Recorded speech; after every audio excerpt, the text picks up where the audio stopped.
Hello everyone, welcome to texture cam. आज हम लोग बात करने जा रहे हैं रेडॉक्स रिएक्शंस की पीवाईक्यू 2023 की।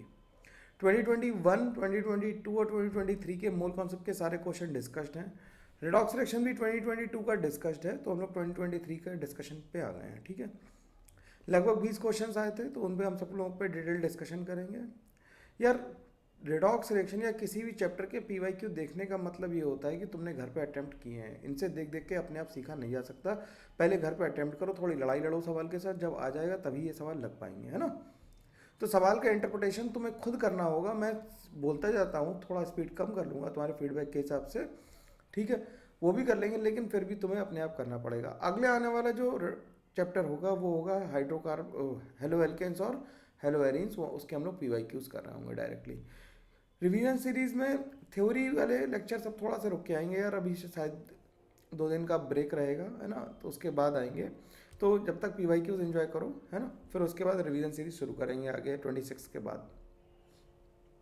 तो ये वीडियो तुम लोग देख रहे होगे सैटरडे को, सैटरडे के बाद फिर एक वीडियो मंडे को आएगी, और फिर हम लोग वेंसडे को एक वीडियो, वेंसडे या थर्सडे से वीडियो शुरू करेंगे फिर से सीरीज। ठीक है, चलो हम लोग क्वेश्चन डिस्कस करते हैं।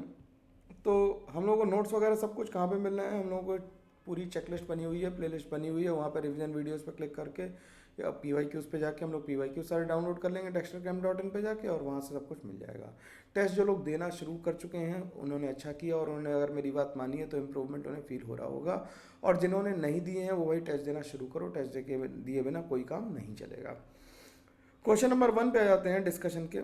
क्वेश्चन नंबर 1 क्या कर रहा है? An indicator x is used for the study of effect of variation of concentration of iodide ion on the rate of reaction of iodide ion with H2O2 at room temperature. The indicator X, ठीक, forms blue color with the complex compound A, ठीक है, present in the solution. अब compound I minus को जब H2O2 से treat कराओगे, देखो I minus को जब H2O2 से ट्रीट कराओगे तो H2O2 क्या है? ऑक्सीडाइजिंग एजेंट, तो I2 बनाएगा। I2 स्टार्च के साथ कैसा कलर देता है? ब्लू कलर देता है। तो ऐसा सवाल करने के लिए तो बहुत आसानी है। तो स्टार्च के साथ कैसा कलर दे रहा है? ब्लू कलर दे रहा है, तो I2 स्टार्च होगा, तो आंसर क्या आ जाएगा हमारा 1। तो कंपाउंड इंडिकेटर एक्स क्या हो गया? स्टार्च हो गया, और कंपाउंड ए क्या हो गया हमारा? आयोडीन हो गया। सिंपल सी बात थी, आसानी से समझ में आ जानी चाहिए। नेक्स्ट क्वेश्चन क्या कह रहा है? क्या कह रहा है? Given below are the two statements. कह रहा था indicator used are sensitive to change in pH of the solution. In the redox titrations, the indicator used are sensitive to change in pH of the solution. तो बिल्कुल ये तो बात सही है कि भाई जब भी हम इंडिकेटर यूज करेंगे तो क्या होगा? पीएच चेंज के हिसाब से सेंसिटिव इंडिकेटर ही लेंगे, अदरवाइज लेने का कोई सेंस बनेगा नहीं। लेकिन हम वो रेडॉक्स टाइट्रेशन में नहीं लेते। किस में लेते हैं? वो हम लेते हैं एसिड बेस्ड टाइट्रेशन में। पीएच वाले टाइट जब हम लोग पीएच इंडिकेटर यूज कर रहे हैं, यानी हम एसिड बेस्ड टाइट्रेशन कर रहे हैं, और एसिड बेस्ड टाइट्रेशन में इंडिकेटर पीएच पे डिपेंड करेंगे। रेडॉक्स टाइट्रेशन में पीएच का कोई खास लेना देना नहीं होता है। तो ये स्टेटमेंट हो गई गलत। शुरू में सही लगता है। In acid based titration the indicator used are sensitive to change in oxidation potential. Cross लिख दिया, ऊपर नीचे लिख दिया, तो दोनों ही स्टेटमेंट गलत हो गए। तो क्या बोथ आर इनकरेक्ट वाला ऑप्शन हमारा सही हो गया। क्या किया? मतलब दोनों को स्विच कर दिया। जो पहले लिखना चाहिए था वो बाद में लिख दिया, जो बाद में लिखना चाहिए वो पहले लिख दिया। यही हुआ है। ठीक है, चलो अगला क्वेश्चन देखते हैं। अगला क्वेश्चन क्या कह रहा है? नेक्स्ट क्वेश्चन कह रहा है KMnO4 ऑक्सीडाइजेस I माइनस आइन इन एसिडिक एंड न्यूट्रल और फेंटली अल्कलाइन सोल्यूशन रिस्पेक्टिवली। तो एसिडिक मीडियम में क्या होता है? रिएक्शन हमें याद होनी चाहिए। KMnO4 की रिएक्शन है, तो जितनी ज़्यादा तुम्हें मिलती जा रही इन्फॉर्मेशन उतनी इकट्ठी करते रहो, क्योंकि एक जगह सारी लिखी नहीं मिलेंगी। एसिडिक मीडियम में MnO4 माइनस क्या करता है? I माइनस को ऑक्सीडाइज कर देता है I2 में, और खुद रिड्यूस हो जाता है Mn2 प्लस में। ठीक, बैलेंस करने की ज़रूरत नहीं है। फिर न्यूट्रल या फेंटली अल्कलाइन में, ये मैंने थ्योरी पढ़ाते समय ही बताया था रिवीजन वीडियो में, कि ये वाली जो KMnO4 की रिएक्शंस हैं वो ध्यान रखेंगे। न्यूट्रल या फेंटली अल्काइन मीडियम में क्या होता है? KMnO4 जो होता है वो किस में जाता है? MnO2 में जाता है। तो I माइनस के साथ वाटर लेंगे यहाँ पे न्यूट्रल मीडियम, तो इसमें बन जाएगा MnO2 प्लस बन जाता है IO3 माइनस, ठीक, प्लस OH माइनस बनता है। तो इसका आंसर क्या आ जाएगा? I2 और IO3 माइनस आ जाएगा। ये बात हम ध्यान रखेंगे, है ना। ठीक, रिएक्शन इंपॉर्टेंट थी, ध्यान रखने वाली थी। अगला क्वेश्चन क्या कर रहा है, अगला क्वेश्चन कह रहा है given below are the two statement, one is labelled as assertion and other is labelled as reason. Assertion क्या कर रहा है, कह रहा है an aqueous solution of KOH when the volumetric analysis, when for volumetric analysis its concentration should be checked before use. तो ये कैसा है, ये सेकेंडरी स्टैंडर्ड सोल्यूशन है, कैसा है, सेकेंडरी स्टैंडर्ड सोल्यूशन है, प्राइमरी स्टैंडर्ड नहीं है। तो इसे हम क्या करते हैं, री स्टैंडर्डाइज करते हैं, किसके साथ, किसी प्राइमरी स्टैंडर्ड सोल्यूशन के साथ। तो ये बिल्कुल सही बात लिखी है। ऑन एजिंग, एजिंग मतलब जैसे जैसे समय बढ़ेगा KOH क्या करता है, CO2 को एब्जॉर्ब करके अपने कंसंट्रेशन को क्या कर लेता है, चेंज कर लेता है। CO कैसी है, एसिडिक, तो KOH उससे रिएक्शन करके अपने कंसंट्रेशन को चेंज कर लेता है। इसीलिए उसे हमें जब टाइट्रेशन करते हैं उस टाइम पे उसे री स्टैंडर्डाइज करना पड़ता है विद किसी प्राइमरी स्टैंडर्ड सोल्यूशन जो कि ऑक्जेलिक एसिड टाइप का हो सकता है। तो इसका तो दोनों सही और ये करेक्ट एक्सप्लेनेशन भी है, तो आंसर आ गया 3। अगला सवाल देखते हैं। अगला सवाल तो 10th लेवल का, अगर मैं कहूँ तो गलत नहीं होगा। Which of the following options are correct for the reaction. अब कह रहा है कि इसमें गोल्ड की ऑक्सीडेशन नंबर 1 है और यहाँ पे क्या आ गई 0, जिंक यहाँ पे 0 में है, जिंक यहाँ पे 0 में है और यहाँ पे कितने में आ गया, +2 में। तो ये एक रेडॉक्स रिएक्शन है और ये डिस्प्लेसमेंट रिएक्शन भी है। तो डिस्प्लेसमेंट और रेडॉक्स से दोनों है। तो ये तो बचपन का सवाल है, पुराना सरल सा सवाल, ठीक, आसानी से समझ में आ गया होगा, कोई दिक्कत नहीं, कोई परेशानी नहीं, वेरी गुड। अगला क्वेश्चन क्या कर रहा है, अगला क्वेश्चन मोर और लेस F ब्लॉक का है, लेकिन फिर भी हम लोग यहाँ पे देख सकते हैं रेडॉक्स में कि strong reducing and oxidizing agents among the following are. तो रिड्यूसिंग एजेंट और ऑक्सीडाइजिंग एजेंट सब में देख रहे हैं, तो जो लेंथेनाइड्स होते हैं वो +3 स्टेट में ज़्यादा स्टेबल होते हैं। तो EU किस में जाना चाहता है, +3 में, और Ce+4 किस में आना चाहता है, +3 में। तो ये +3 में ज़्यादा स्टेबल होते हैं, तो EU क्या हो जाएगा, रिड्यूसिंग एजेंट हो जाएगा, खुद ऑक्सीडाइज हो जाएगा, और Ce+4 खुद ऑक्सीडाइजिंग एजेंट की तरह बिहेव करेगा और खुद रिडक्शन करके +3 में आ जाएगा। तो आंसर 4 आ जाएगा इसका भी।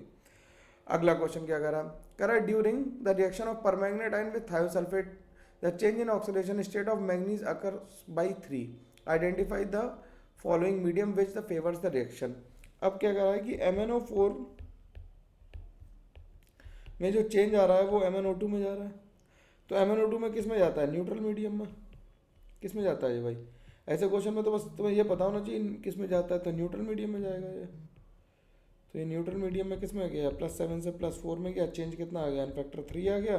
तो ये एक्वस न्यूट्रल मीडियम हो गया, खत्म हो गया सवाल। देख रहे हो सवाल कितना आसान है।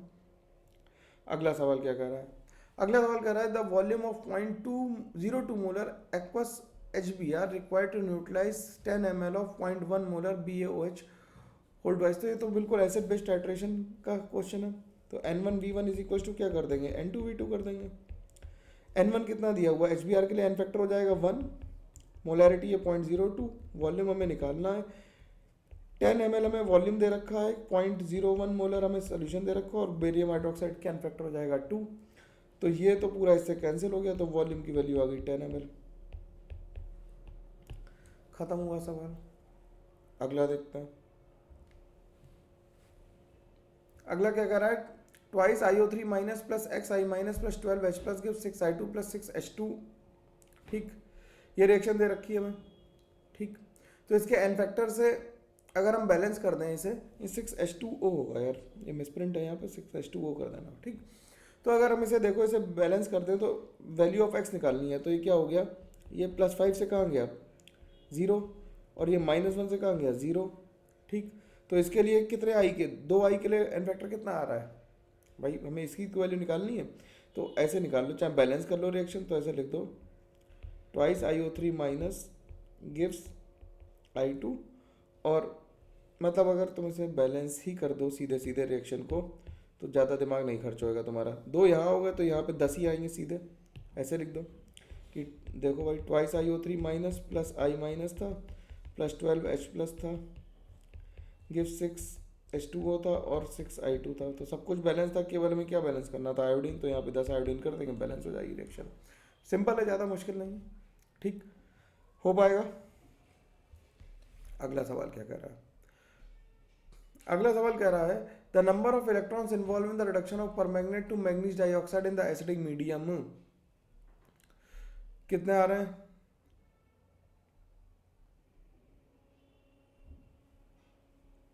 कितने आ रहे हैं भाई जरा देखना जाए। तो नंबर ऑफ इलेक्ट्रॉन कितने आ रहे हैं इसमें, तो 3 आ रहे हैं। ये तो सिंपल है कि MnO4 माइनस किस में कन्वर्ट हो गया, MnO4 माइनस आ गया MnO2 में, तो +7 से +4 आ गया, तो एन फैक्टर कितना आ गया, 3 आ गया। तो ये तो सिंपल सवाल है, सीधा सीधा। अगला सवाल देखते हैं। अगला सवाल क्या कर रहा है, the volume of HCl containing 73 gram per litre requires complete neutralization NaOH obtained by reacting 0.69 gram of metallic sodium in water is. ठीक, तो इस सवाल को देख लेते हैं तसल्ली से। तो मोलैरिटी ऑफ HCl कितनी आ गई, अब देखो यहाँ पे ये मोलैरिटी दी ग्राम पर लीटर, तो मोलैरिटी दी हुई है 73/36.5 यानी कि 2 मोलर है। ठीक है, 1 लीटर में ही दिया हुआ है। तो और कह रहा है कि Na की रिएक्शन वाटर से कराओ, Na की रिएक्शन वाटर से कराओगे तो NaOH बनेगा और हाइड्रोजन गैस निकलेगी। ठीक, Na की रिएक्शन वाटर से कराएंगे तो NaOH निकलेगी और हाइड्रोजन गैस निकलेगी। अब रिएक्शन तो बैलेंस है, इसके कितने लिए हमने, इसके 1 मोल से ये कितना बन रहा है, 1 मोल बन रहा है, तो 0.69 ग्राम से 23 से डिवाइड कर दें तो इसके कितने आ जाएंगे, 3 × 10⁻⁻² मोल्स आ गए।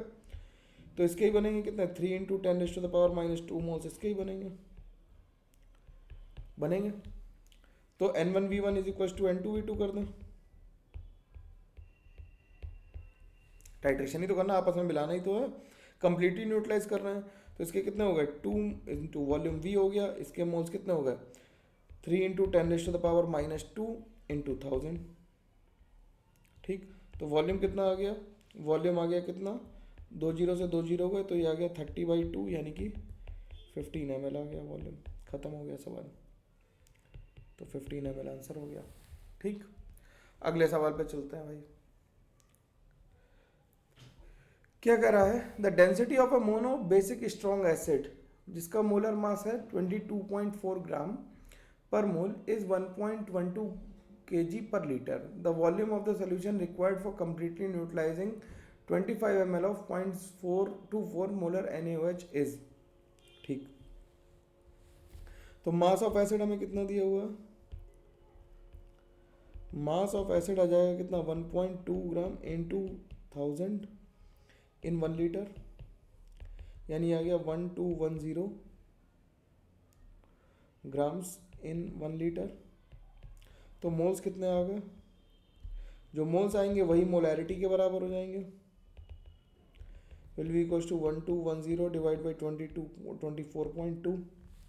ठीक, तो इसे अगर हम डिवाइड कर दें सीधे सीधे,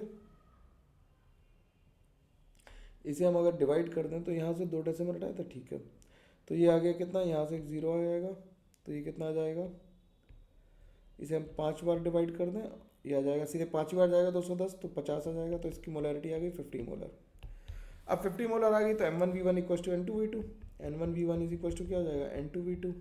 अब मोनोबेसिक था तो 50 इंटू वॉल्यूम कितना लगा, वॉल्यूम हमें निकालना है, N2 का कितना 0.24 इंटू वॉल्यूम कितना लगा 25, तो 25 दूनी 50 हो गया, तो वॉल्यूम आ गया 0.12 ml आया वॉल्यूम। तो 0.12 को अगर हम लिखेंगे तो 12 × 10⁻⁻² ml लिख देंगे, तो आंसर कितना आ जाएगा, आंसर इसका आ जाएगा 12। ठीक है, सिंपल सी बात है, बात खत्म हुई, आगे बढ़ते हैं। अगला क्वेश्चन क्या कह रहा है, अगला क्वेश्चन ये कह रहा है कि 5 gram of NaOH dissolve in deionized water to prepare 450 ml of stock solution. ठीक है, स्टॉक सोल्यूशन बना लिया। The solution of this the volume of this solution would be required to prepare 500 ml of 0.1 molar solution। तो ये तो सीधे सीधे क्या कर रहा है कि डाइल्यूशन का क्वेश्चन है, तो क्या करो, N1V1 = क्या कर दो, N2V2 कर दो। तो मोलैरिटी हमें कितनी दी थी पहले, मोलैरिटी हमें कितनी दी थी, मोलैरिटी हमें पहले NaOH की कितनी है वो निकाल लेते हैं। मोलैरिटी है 5 ग्राम को कितने में डिवाइड किया, 40 मोलर मास हो गया, और डिवाइड बाई 140 इंटू 1000, तो ये इतने मोलर आ गया। ठीक, तो अब हम लगा दें क्या, M1V1 = क्या लगा दें, M2V2। तो इसकी मोलैरिटी आ गई 5/40 into 1000 divided by 450 into volume is equals to, molarity इसकी कितनी आ गई 0.1 इंटू 500 आ गई। तो ये आ गया 500 से ये कैंसिल हो गया 2 टाइम्स। ठीक है, और ये आ गया यहाँ से 90, यहाँ से आ गया 20, तो वॉल्यूम की वैल्यू आ गई 0.1 इंटू 20 इंटू 90, तो यानी कितनी आ गई 180 ml आ गई। ख़त्म हुआ सवाल, 180 आंसर आ गया। ठीक, अगले क्वेश्चन पे चलते हैं। अगला क्वेश्चन क्या कर रहा है, in alkaline medium the reduction of KMnO4 involves ion gain of electrons. कितने इलेक्ट्रॉन एल्कलाइन मीडियम में क्या होता है, MnO4 माइनस किस में जाता है, MnO4 माइनस चला जाता है MnO4 2 माइनस में। सॉरी एल्कलाइन मीडियम में कह रहा है, एल्कलाइन मीडियम में कह रहा है, तो एल्कलाइन मीडियम में कितने में जाएगा, MnO4 2 माइनस में जाएगा। तो यहाँ +7 से कितना आ जाएगा, +6 में आ जाएगा। तो कितना इलेक्ट्रॉन आ जाएगा, 1 इलेक्ट्रॉन आ जाएगा। ठीक, ठीक है, सिंपल सा है, कोई दिक्कत नहीं है। ठीक, कई जगह आंसर इसका गलत दे रखा है उन्होंने, MnO2 बना रखा है, MnO2 थोड़ी बनेगा, MnO2 से क्या बनेगा, MnO4 2 माइनस बनेगा। अगला क्वेश्चन क्या कह रहा है, अगला क्वेश्चन कह रहा है कि MnO4 is titrated with ferrous ammonium sulfate hydrated hexahydrate in presence of dilute H2SO4.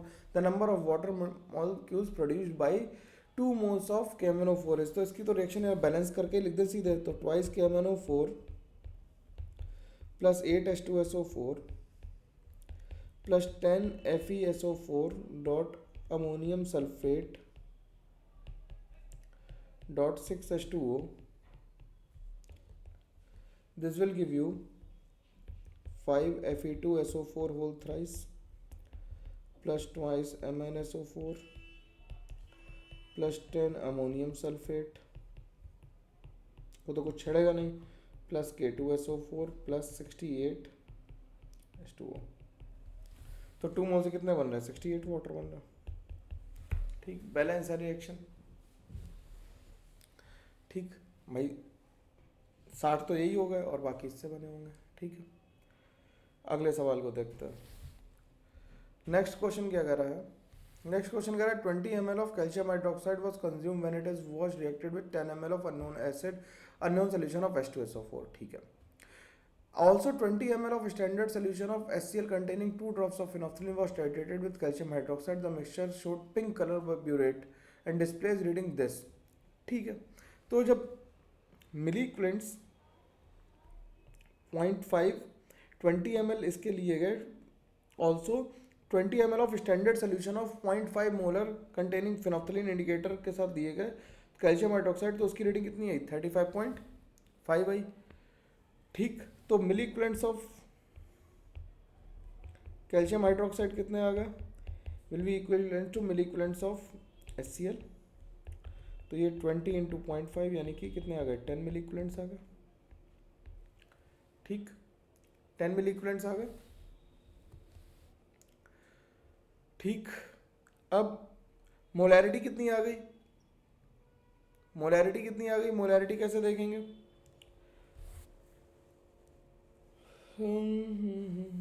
Molarity के लिए हम क्या करेंगे, जब ब्यूरेट की रीडिंग थी 35.5 से कहाँ पहुँच गई, 25.5 पहुँच गई। तो देखो कितना हुआ, चेंज इन वॉल्यूम कितना आया, change in volume of calcium hydroxide आया कितना, 35.5 से चली गई कहाँ पे 25.5, तो यानी कितना ml आया, 10 ml आया। सवाल देखने में बड़ा है बस, तो ये 10 ml हो गया, इन फैक्टर इसका 2 हो गया, मोलैरिटी ऑफ कैल्शियम हाइड्रोक्साइड लिख लो इज इक्वल टू 10। तो मोलैरिटी ऑफ कैल्शियम हाइड्रोक्साइड कितनी आ गई, 0.5 मोलर आ गया। ठीक, अब जो 0.5 मोलर था वो H2SO4 के साथ रिएक्ट किया होगा, तो 10 ml H2SO4 के साथ रिएक्ट किया, और हमें क्या बतानी है, H2SO4 का कॉन्सेंट्रेशन बताना है। तो 20 into 2 into 0.5 is equals to 10 ml of H2SO4 into N factor 2 into molarity of H2SO4। ठीक, तो ये 20 से 20 कैंसिल हो गया, तो m ऑफ H2SO4 कितनी आ गई, 1 मोलर आ गया। तो आंसर कितना लिखेंगे, 1 लिख देंगे यहाँ पर। ठीक है, अगला सवाल देखते हैं। अगला सवाल क्या कह रहा है, see the following chemical reaction and sum of x plus Y plus Z बताना है। तो लिख लेते हैं रिएक्शन क्या है, Cr2O7, बैलेंस करनी है रिएक्शन बस, 6Fe2 plus plus XH plus gives y chromium +3 plus 6Fe3 plus ZH2O। तो इसमें तो कुछ दिमाग नहीं लगाना। वाई की वैल्यू कितनी आ गई, वाई की वैल्यू देखो 2 आ गई यहाँ से, वाई की वैल्यू 2 आ गई, क्रोमियम तो 2 ही है, ठीक। 6 Fe हो गया। ऑक्सीजन यहाँ पे कितना है 7, तो यहाँ पे कितना लिखेंगे, Z की वैल्यू कितनी आ गई 7। अब Z 7 आ गया तो X कितना आ गया 14, तो X की वैल्यू आ गई 14, Y की वैल्यू आ गई 2 और Z की वैल्यू आ गई 7, तो टोटल सम में आ जाएगा कितना 16 और 7 23। बहुत ही निहायत ही सरल सवाल दिया है ना, ये तो मतलब लॉलीपॉप क्वेश्चन भी इसे कहना ठीक नहीं होगा। क्या कर रहा था, total change in oxidation stage of manganese involve in the reaction of KMnO4 with iodide in acidic medium. अब जब KMnO4 को एसिडिक मीडियम में कह दिया है, MnO4 माइनस को एसिडिक मीडियम में कहाँ जाएगा, तो Mn+2 में जाएगा, तो कितना चेंज आएगा 7 से 5 2 में गया तो कितने का चेंज आ गया 5 का चेंज आ गया। रिएक्शन लिखने की कोई ज़रूरत नहीं है, सीधे सीधे आंसर लिखा है, तो रिएक्शन के फेर में फंस जाओगे तो गड़बड़ हो जाएगी, है ना। तो इतने ही क्वेश्चन थे यार, ये सारे हम लोगों ने कर डाले, खत्म हुए, 18 ही क्वेश्चन निकले केवल। तो रेडॉक्स भी खत्म हो गया इस तरह से 2023 का। अगला चैप्टर जो आएगा वो आएगा हेलो एल्केन्स और हेलो एरीन्स, और वो आएगा 25 को, है ना। तब तक के लिए ध्यान रखो, थोड़ी सी फ्रीक्वेंसी कम करें, थोड़ा सा अभी कम करें, फिर 26 से फिर बढ़ा देंगे। न्यू ईयर के टाइम पे 3-4 वीडियो इकट्ठे दे देंगे, थोड़ा क्रिसमस सेलिब्रेट कर लो तुम भी, एक दिन का गैप मान लो, है ना। चलो मिलते हैं, तब तक के लिए thank you very much, take care, bye bye.